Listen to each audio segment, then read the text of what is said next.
English నేర్చుకోవడం, అనర్గళంగా మాట్లాడడం మీ కల? వెంటనే కాల్ చేసి క్లాసెస్‌కి రిజిస్టర్ అవ్వండి.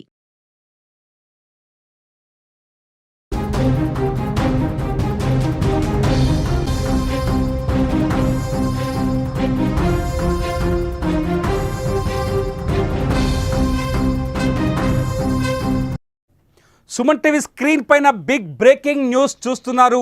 ధర్మస్థలిలో 100 శవాల కథలో కీలకమైన ట్విస్ట్ తెరపైకి వచ్చింది. 100 శవాలను గుర్తించేందుకు ఎవరైతే ఆరోపణలు చేశాడో ఆ పారిశుద్ధ్య కార్మికుడు పోలీసులతో సహా వచ్చి ధర్మస్థలిలో పర్యటిస్తున్నారు. సుమన్ టీవీ స్క్రీన్ పైన మీరు ఆ విజువల్ చూడొచ్చు. ధర్మస్థలలో పోలీసు విచారణ కొనసాగుతోంది. ఎక్కడైతే తాను పాతి పెట్టాను 100 శవాలు అని చెప్పాడో ఆ పారిశుద్ధ్య కార్మికుడు, ఆయన ఎవరైతే సిట్ ఉందో సిట్ని తీసుకొని ఆ ప్రాంతాలను గుర్తిస్తున్నారు. ఎక్కడెక్కడైతే తాను 1995 నుంచి 2014 వరకు శవాలను పాతిపెట్టానని చెప్పాడు. ఆ శవాలను పాతిపెట్టిన ప్రాంతాలని ప్రత్యేక ఇన్వెస్టిగేషన్ బ్యూరో అధికారులకి చూపిస్తున్నాడు. ఆయనతో పాటు భారీ ఎత్తున పోలీస్ బలగాల్ని మనం స్క్రీన్ మీద చూడొచ్చు. ఒకసారి ఫుల్ ఫ్రేమ్ విజువల్స్ చూస్తే ఒక్కసారిగా పోలీస్ అతను చూడండి, అతను నడుచుకుంటూ వస్తున్నాడు. ధర్మస్థలిలో ఎవరైతే ఆ పారిశుద్ధ్య కార్మికుడు 2014 వరకు తాను 100 శవాలను పాతిపెట్టాను, ధర్మస్థలిలో నన్ను బలవంతంగా ఆ 100 మహిళల శవాలే, ఆ 100 శవాల్లో మహిళలు ఉన్నారు, అట్లాగే మైనర్ బాలికలు ఉన్నారు, వాళ్ళపైన రేప్ జరిగింది. ఆ తర్వాత ఒంటిపైన గాయాలు చూశాను, ఎక్కువ శవాలు నగ్నంగా వచ్చాయి, నగ్నమైన శవాలనే నేను పాతిపెట్టానంటూ ఎవరైతే జూన్ 4వ తేదీన ధర్మస్థలి పోలీస్ స్టేషన్కు వెళ్ళి ఫిర్యాదు చేశాడో ఆ పారిశుద్ధ్య కార్మికుడు విజిల్ బ్లోయర్, ఆయననే ఇవాళ ధర్మస్థలికి వచ్చాడు. ఇప్పుడు ఇన్వెస్టిగేషన్ కొనసాగుతుంది. మీరు ప్రత్యక్ష ప్రసారం ద్వారా చూస్తున్నారు. అక్కడ ఇన్వెస్టిగేషన్ సంబంధించిన విజువల్స్, ఎక్కడైతే చెట్ల పొదలు, ఏదైతే నేత్రావతి నది పరివాహక ప్రాంతంలో ఆ శవాల్ని పాతిపెట్టానని చెప్పాడు, ఆ పాతిపెట్టిన ప్రాంతాలని ఆయన గుర్తిస్తున్నారు. సిట్ అతన్ని తీసుకొచ్చి ఇప్పుడు ఎక్కడ డెడ్ బాడీస్ని పాతిపెట్టారో ఆ పాతిపెట్టిన ప్రదేశాలని చెక్ చేస్తున్నారు. ఎక్కడైతే అంటే ఈ డెడ్ బాడీలని చాలా బ్లైండ్గా అంటే గోతి తీసి పూడ్చిపెట్టేసి వెళ్ళిపోయాను, ఎందుకంటే సీక్రెట్గా పాతిపెట్టమని చెప్పారు. ఎవరికి ఈ శవాలకు సంబంధించిన విషయాలు తెలియకూడదని తనను హెచ్చరించారు. అన్ని మహిళల శవాలే ఉన్నాయి, కొన్ని చోట్లయితే మైనర్ బాలికల శవాలు ఉన్నాయి. ఒక పెట్రోల్ బంక్ పక్కనైతే ఏకంగా ఒక స్కూల్ యూనిఫామ్లో వచ్చిన ఒక 15 ఏళ్ల బాలిక శవాన్ని కూడా పూడ్చిపెట్టానని ఇతను పోలీసులకు చెప్పాడు. అంతేకాదు ఒక మహిళ శవాన్ని అయితే పేపర్లో చుట్టుకొని వచ్చారు. అప్పటికే ఆమె పైన యాసిడ్ పోసి ఆ డెడ్ బాడీని రూపురేఖలు లేకుండా, ఆనవాళ్లు లేకుండా చేశారు. యాసిడ్ పోసిన ఆ డెడ్ బాడీని తీసుకొచ్చి నాకు అప్పచెప్పి డీజిల్ పోసి తగలబెట్టమని చెప్పారు అని ఈ విజిల్ బ్లోయర్ చెప్తున్నారు. ఈ విజిల్ బ్లోయర్ ఎవరైతే ధర్మస్థలిలో పారిశుద్ధ్య కార్మికుడుగా పనిచేశాడు, నర్మదా నది, నేత్రావతి నది తీరంలో ఆ ప్రదేశాన్ని పరిశుభ్రంగా ఉంచడం అతని పని.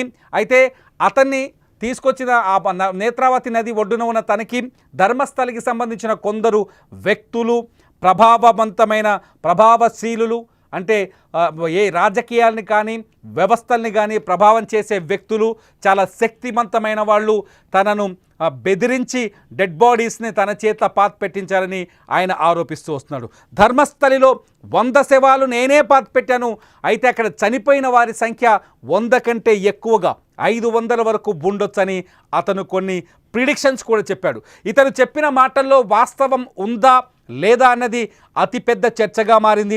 ఇతను చెప్పిన మాటల్లో వాస్తవం లేదంటూ ధర్మస్థలి ప్రజలు ఇతనికి వ్యతిరేకంగా తమ గళాన్ని వినిపించే ప్రయత్నం చేశారు. ధర్మస్థలి గ్రామ పంచాయతీ సర్పంచ్ ఏకంగా ప్రెస్ మీట్ పెట్టి ఇతను పచ్చి అబద్ధాలు చెబుతున్నాడు. మా దగ్గర ఎవరైతే అనాథలు ఉంటారో, లేకపోతే ఇక్కడ చనిపోవాలని ధర్మస్థలిని ఒక కాశీగా చూస్తారు, దక్షిణ కాశీగా, ఇక్కడికి వచ్చి చనిపోవాలని ఆశపడే వాళ్ళు కొందరు ఉంటారు, అటువంటి వాళ్ళ శవాల్ని పాతి పెడతాం మేమే, దానికి అధికారిక రికార్డులు ఉన్నాయి, వాళ్ళని పాతేందుకు కొంతమంది ఉద్యోగులు ఉన్నారు, ఆ శవాలని ఒక పద్ధతి ప్రకారం అంత్యక్రియలు చేస్తామని చెప్తారు. కానీ మీరు స్క్రీన్ మీద చూస్తున్నారు, అక్రమంగా శవాలు పాతిపెట్టిన ప్రాంతం ఇది. ఇక్కడే అతను కూడా ఉన్నాడు, ఎవరైతే విజిల్ బ్లోయర్ అని చెప్పారో మీకు సుమన్ టీవీ స్క్రీన్ పైన సర్కిల్లో, రెడ్ అండ్ వైట్ సర్కిల్లో అతను చూపిస్తున్నాం. అతని ముఖానికి పూర్తిగా మాస్క్ వేసి ఉంది, చాలా లావుగా ఉన్నాడు ఆ వ్యక్తి. ఇతనే 2014 వరకు ధర్మస్థలిలో మీరు ఇంకొక స్క్రీన్లో చూడొచ్చు. ఆ లావైన వ్యక్తి మొహానికి మాస్క్ వేసి ఉంది. అతన్ని మీడియా కెమెరాల్లో కనపడకుండా, అతను మీడియా కంటికి చిక్కకుండా భారీ బందోబస్తు మధ్య, చుట్టూ ఒక పోలీస్ బెటాలియన్ ఉంది. ఆ బెటాలియన్ భారీ బందోబస్తు మధ్య ఆయన్ని ధర్మస్థలికి తీసుకొచ్చారు. మీరు ఇంకో స్క్రీన్లో చూడొచ్చు. పోలీసులు వాహనాల్లో అతన్ని ధర్మస్థలికి తీసుకొస్తున్న దృశ్యం ఇది. వాహనాల్లో పోలీసులు అక్కడికి వస్తున్నప్పటి ఈ విజువల్స్ సుమన్ టీవీ దగ్గర ఎక్స్క్లూజివ్గా ఉన్నాయి. ఈ విజువల్స్లో మీరు చూడొచ్చు, భారీ పోలీసు బలగాలను మోహరించారు. ఆ ఏరియాలో భారీ ఎత్తున పోలీసులను తీసుకొని ఆ పోలీసు బందోబస్తు మధ్య అతని ధర్మస్థలికి తీసుకొచ్చారు. అతని ఎక్కడెక్కడైతే ఏ ప్రాంతాన్ని అయితే చూపిస్తున్నాడో ఆ ప్రాంతంలో ఇప్పుడు నెక్స్ట్ స్టెప్లో ఇవాళ అంటే 28వ తేదీ, జూలై 28వ తేదీ ఇవాళ అతను ఎక్కడెక్కడైతే డెడ్ బాడీస్ పాతి పెట్టాడో ఆ ప్రాంతాలని పోలీసులు క్షుణ్ణంగా పరిశీలిస్తున్నారు. ఆ ప్రాంతాలని గుర్తిస్తున్నారు. అక్కడ తవ్వకాలు జరిపే అవకాశం కూడా చాలా స్పష్టంగా ఉంది. ఎందుకంటే ఇతను ఒకటి కాదు రెండు కాదు, ఇతను చేసిన ఆరోపణలు ఏ సినిమాల్లో కూడా ఇటువంటి సీన్ ఉండదేమో. సినిమా కథ కూడా ఈ స్థాయిలో ఇంత భయంకరంగా ఉండదేమో. సినిమా కథ కూడా మనం నమ్మలేం. నిజం ఇది. నిజంగా చెప్పాలంటే దేశం మొత్తంలో ఎవ్వరూ నమ్మలేనంత నిజం ఇది. ఇది నిజమైన వార్తే, నిజమైన విషయమేనా? అతను ఉద్దేశపూర్వకంగా చెప్తున్నాడా, నిజంగా చెప్తున్నాడా అర్థం కాని పరిస్థితి. నిజంగా ధర్మస్థలిలో 100 శవాల్ని పాతిపెట్టేంత దుర్మార్గులు ఉన్నారా? వరుసగా మహిళలపైన అఘాయిత్యం చేసి, లైంగిక దాడి చేసి, వాళ్ళ శవాల గొంతుల్ని కత్తులతో కోసేసి, వాళ్ళ శరీరాలని గాయపరిచి, వాళ్ళ శరీరాలపైన గాయాలున్నాయని కూడా చెప్తున్నాడు కదా, వాళ్ళ బట్టలన్నీ తీసేసి నగ్నంగా తీసుకొచ్చి పాతి పెట్టాల్సిన అవసరం ధర్మస్థలిలో ఎవరికి ఉన్నది అనేది పెద్ద ప్రశ్నగా మారింది. ఈయన 1995 నుంచి 2014 వరకు ఈయన ధర్మస్థలిలో పారిశుద్ధ్య కార్మికుడిగా పనిచేశారని చెప్తున్నాడు. ఈ స్పాన్లోనే దాదాపు ఈ 95 నుంచి 14 వరకు ఈయన దాదాపు 100 శవాల్ని పాతిపెట్టానని చెప్తున్నాడు. ఆ 100 శవాలలో మొత్తం మహిళలే ఉన్నారని చెప్తున్నాడు. కొన్ని శవాల్ని డీజిల్ పోసి తగలబెట్టానని చెప్తున్నాడు. అంతేకాదు మరికొన్ని శవాలు బాలికలు ఉన్నారు. స్కూల్ యూనిఫామ్ వేసుకున్న అమ్మాయిలను కూడా వదిలిపెట్టలేదు. దుర్మార్గులు అత్యంత పాశవికంగా అమ్మాయిల పైన లైంగిక దాడి చేశారు. ఇంగ్లీష్లో చెప్పాలి అంటే రేప్ చేశారని చెప్పినట్టుగా అతని మాటలు, అతను పోలీసులకు ఇచ్చిన ఫిర్యాదు ఆధారంగా తెలుస్తుంది. ధర్మస్థలి పోలీసులకు కూడా మైండ్ బ్లాక్ అయింది ఇతను చెప్పిన మాటలు విని. సో ఇందులో నిజాన్ని తేల్చే పనిలో పడ్డ కర్ణాటక ప్రభుత్వం ఎవరైతే ఉందో, సిద్ధరామయ్య ప్రభుత్వం, ఆ ప్రభుత్వం ఒక ప్రత్యేక సిట్ని ఏర్పాటు చేసింది.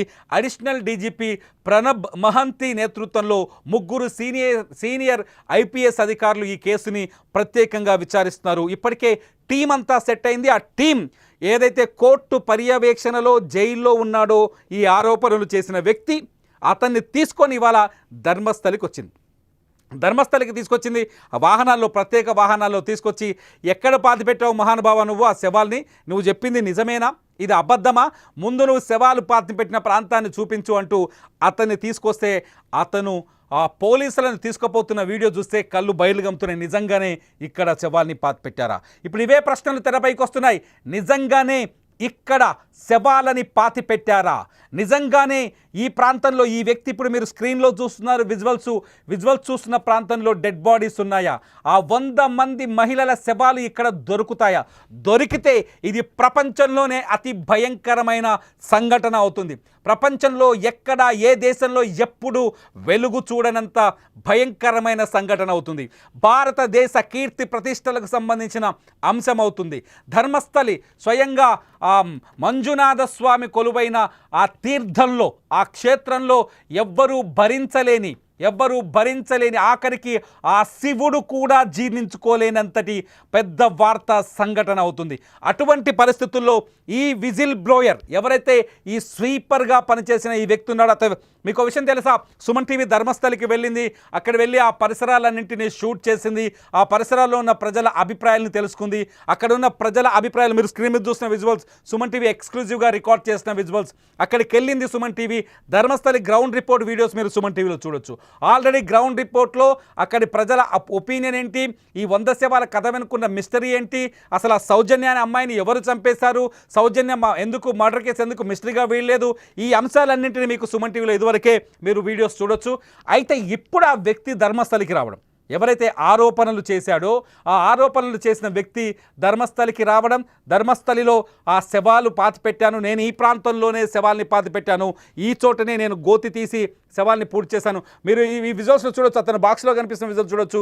ఇప్పుడు అతను ఆ ప్లేస్లో నేను శవాల్ని పాతిపెట్టానని అక్కడ సిట్ అధికారులకు పోలీసులకు చెప్తున్నాడు. ఆ ప్రాంతాన్ని ఇప్పుడు క్షుణ్ణంగా పరిశీలిస్తున్న పోలీసులు, మార్క్ చేస్తున్న పోలీసులు ఆ ప్రాంతంలో పాతిపెట్టిన శవాల్ని తీసే ప్రయత్నాలు మొదలుపెట్టారు. ఖచ్చితంగా ఈ కేసు ఇవాళ నుంచి ఊహించని మలుపులు తిరిగే అవకాశం కనిపిస్తుంది. ఎవ్వరూ ఎక్స్పెక్ట్ చేయని మలుపులు తిరిగే అవకాశం కనిపిస్తుంది. ఆ వ్యక్తిని అక్కడికి తీసుకొచ్చి ఐడెంటిఫై చేస్తున్నాడు. అతను చెప్పిన చోటల్లా శవాలు దొరికితే, ఒకవేళ అతను చెప్పిన చోటల్లా శవాలు దొరికితే ఇది నిజంగానే భయంకరమైన సంఘటన. చూడాలి అతను ఎక్కడైతే శవాలు పాతిపెట్టాడో ఆ వ్యక్తి చెప్పిన చోట శవాలు దొరుకుతాయా లేదా అన్నది ఇప్పుడు అతిపెద్ద మిస్టరీగా మారుతుంది. అతను చెప్పిన మాటలు ఒకసారి మళ్ళీ రిపీట్ చేస్తున్నా, ఒకసారి వినండి. అతనేం చెప్పాడు? జూన్ 4వ తేదీన ధర్మస్థలి పోలీసుల దగ్గరికి వచ్చాడు. జూన్ 4వ తేదీన ధర్మస్థలి పోలీసుల దగ్గరికి వచ్చి ఒక రిపోర్ట్ పట్టుకొచ్చాడు తన వెంట. అట్లాగే ఒక బ్యాగ్ని, ఒక సంచిని కూడా మోసుకొని వచ్చాడు. ఆ సంచిలో ఏమున్నాయని పోలీసులు చూస్తే భయంకరమైన నిజాలున్నాయి. ఆ సంచిలో ఎముకలు ఉన్నాయి. అవి ఒక మహిళనంట తను పాతిపెట్టిన చోట సాక్ష్యం చెప్పడం కోసం, సాక్ష్యంగా చూపించడం కోసం ఒక మహిళను పాతిపెట్టిన చోట ఆమె అస్థిపంజరాన్ని వెలికితీసి, మళ్ళీ తవ్వి వెలికితీసి, పోలీసులు నమ్మరు అనే ఉద్దేశంతో వెలికితీసి ఆ ఎముకలన్నింటినీ బ్యాగ్లో వేసుకొని, ఆ బ్యాగ్ను భుజాన వేసుకొని జూన్ 4వ తేదీన ధర్మస్థలి పోలీసుల దగ్గరికి వచ్చాడు. ధర్మస్థలి పోలీసుల దగ్గరికి వచ్చి తన ఫిర్యాదు చూస్తే పోలీసులే అవాక్కైపోయారు. నిజమా? ఇక్కడ 100 మందిని పాతిపెట్టారా? ఇక్కడ మహిళలపైన అఘాయిత్యం జరిగిందా? ఇక్కడ మహిళలపైన రేప్ జరిగిందా? నిజమా ఈ విషయం అని షాక్ అయిపోయారు. వెంటనే విషయం అంతా దేశవ్యాప్తంగా సంచలనం సృష్టించింది. అతను చెప్పిన మాటల ప్రకారం 1995 నుంచి 2014 వరకు తాను 100 శవాలని అక్కడ పాతిపెట్టానని చెప్తున్నాడు. ఆ శవాల పాతిపెట్టడం వెనుక ధర్మస్థలిలో కీలకంగా ఉండే కొందరు రాజకీయ నాయకులు, వంతమైన వ్యక్తులు, అక్కడ శక్తివంతమైన వ్యక్తులు, వాళ్ళు చెప్పడం, వాళ్ళ ద్వారానే, వాళ్ళు బెదిరించడం ద్వారానే, వాళ్ళు ఇవ్వటం వల్లే ఆ శవాల్ని పాతిపెట్టానని చెప్పాడు. ఆ తర్వాత 2014 వరకు అతన్ని బెదిరించి హత్య చేస్తామని బెదిరించడం వల్ల వరుసగా శవాలని పాతిపెట్టానని చెప్పుకుంటూ వచ్చాడు. 2014లో తమ కుటుంబంలోని, అంటే 2003లో 2015లో ఒక బాలిక శవాన్ని పాతానని, అట్లాగే 2008లో ఒక మహిళ శవాన్ని పాతానని, వాళ్ళ ఆ పాతిపెట్టిన శవాల ప్రాంతాలు కూడా చెప్పాడు. అంతేకాదు అలా పాతిపెట్టిన శవాల్ని 2014కు వచ్చేసరికి తమ కుటుంబంలోని ఒక బాలిక పైన కూడా, ఒక మైనర్ బాలిక పైన కూడా ఇదే తరహా లైంగిక దాడి జరిగింది. ఆ దాడి జరిగిన విషయం తెలిసిన వెంటనే నేను ఇక్కడుంటే నా జీవితం నాశనం అయిపోతుందనే భయంతో అక్కడి నుంచి నేను పారిపోయాను. పక్క రాష్ట్రానికి పారిపోయి తల దాచుకొని 11 ఏళ్ళు బతికాను. ఆ 11 ఏళ్ళు నరకాన్ని అనుభవించాను. ఆ పాప భీతి నన్ను వెంటాడింది అంటూ పోలీసులకు అందించిన ఫిర్యాదులో అతను పేర్కొన్నాడు. ఎప్పుడైతే తిరిగి 2025లో మళ్ళీ ధర్మస్థలికి వచ్చిన ఆ వ్యక్తి పోలీసుల దగ్గరికి వెళ్ళి ఫిర్యాదు చేస్తూ, ఎందుకురా నాయన నువ్వు ఇప్పుడు ఫిర్యాదు చేస్తున్నావు, హత్యలు చేసిన రోజుల్లో, ఆ శవాల్ని పాతిపెట్టిన రోజుల్లో ఎందుకు చేయలేదంటే, ఇప్పుడు వాళ్ళకి సరైన రీతిలో అంత్యక్రియలు జరగకపోవడం వల్ల వాళ్ళ ఆత్మలు ఈ భూమిని విడిచి వెళ్ళిపోవు, ఈ లోకంలోనే ఉంటాయి, అవి నన్ను వెంటాడుతాయి, ఆ పాప భీతి నాకు నిద్ర లేకుండా చేస్తున్నాయి. వాళ్ళ శరీరాల్ని వెలికి తీసి వాళ్ళకి సరైన వాళ్ళ కులాలు, వాళ్ళ మతాల ఆధారంగా, సంప్రదాయాల ఆధారంగా ఆ శవాల్ని మళ్ళీ తిరిగి అంత్యక్రియలు చేస్తే నాకు ఆ పాప భీతి తగ్గుతుంది. అందుకోసమనే నేను పోలీసులను ఆశ్రయించాను. ఈ భయంకరమైన నిజాన్ని తన గొంతులో దాదాపు 11 ఏళ్ళు, అంటే ఒక రకంగా చెప్పాలంటే 30 ఏళ్ళు దాచుకున్న ఆ గొంతులో దాచుకున్న ఆ నిజాన్ని ఇప్పుడు వెలుగులోకి తెచ్చానని చెప్పుకొచ్చాడు. అతను చెప్పిన మాటలు విని ఒక్కసారిగా కర్ణాటక రాష్ట్ర ప్రభుత్వం అదిరిపడింది. అంతేకాదు అక్కడ రాజకీయ దుమారం చెలరేగింది. కొందరు చెప్తున్నారు ధర్మస్థలి మంజునాథ స్వామి క్షేత్రం. అక్కడికి దేశ నలుమూలల నుంచి అనేక మంది అక్కడికి వస్తారు. ఆ మంజునాథ స్వామి క్షేత్ర ప్రతిష్టను, ఆ మంజునాథ క్షేత్ర పవిత్రతను తగ్గించేందుకే ఈ వ్యక్తి ఈ నాటకం ఆడుతున్నాడనే విషయాన్ని కొందరు కొట్టిపడేశారు. అంతేకాదు రాష్ట్ర ప్రభుత్వం కొందరు వ్యక్తుల్ని కాపాడే ప్రయత్నం చేస్తుంది, కొందరిని కావాలని ఉద్దేశపూర్వకంగా రక్షించే ఉద్దేశంతో పనిచేస్తుంది అంటూ సోషల్ మీడియాలో సంఘాలు సామాజిక మాధ్యమాల్లో కామెంట్ చేశారు, ఇంటర్వ్యూలు ఇచ్చారు. సోషల్ మీడియాలో అటువంటి చాలా చూసాం. ఇదంతా పక్కన పెడితే ఏకంగా కర్ణాటక మహిళా కమిషన్ అధ్యక్షురాలు నేరుగా ప్రభుత్వానికి ఒక లేఖ రాశారు. ధర్మస్థలిలో ఏం జరుగుతుంది, ధర్మస్థలిలో జరిగిన హత్యల ఆరోపణల వెనుక, ధర్మస్థలిలో 100 శవాలు పాతిపెట్టానని ఆ వ్యక్తి చెప్తున్న ఆరోపణల వెనుక నిజాన్ని వెలికి తీయాలి అంటే మీరు ఖచ్చితంగా ప్రత్యేక దర్యాప్తు బృందాన్ని ఏర్పాటు చేయాలని ఆ మహిళా కమిషన్ కోరింది. ఎప్పుడైతే మహిళా కమిషన్ కోరిందో అప్పుడే కర్ణాటక ప్రభుత్వం ఇమీడియట్లీ స్పెషల్ ఇన్వెస్టిగేషన్ టీంని ఏర్పాటు చేసింది. ఆ స్పెషల్ ఇన్వెస్టిగేషన్ టీం మీరు చూస్తున్నారు ఫోటో, ప్రణబ్ మహంతి నేతృత్వంలో, అడిషనల్ డీజీపీ ఆయన నేతృత్వంలో ఆ స్పెషల్ ఇన్వెస్టిగేషన్ టీం ఫామ్ అయింది ధర్మస్థలిలో.